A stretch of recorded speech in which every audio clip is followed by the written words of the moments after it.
कलम के जगह धरौले हथियार हो। अच्छा शुरू के रहले हमर बाबू खून खार हो।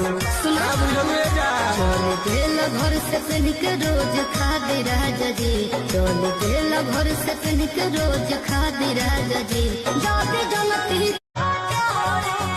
कलम के जगह धरौले हथियार हो। अच्छा शुरू के रहले हमर बाबू खून खार हो।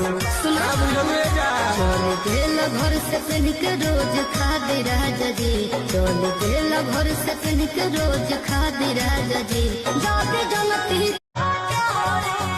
कलम के जगह धरौले हथियार हो। अच्छा शुरू के रहले हमर बाबू खून खार हो। सुना चल गेल घर से पहन के रोज खा दे राजा जी, चल गेल घर से पहन के रोज खा दे राजा जी,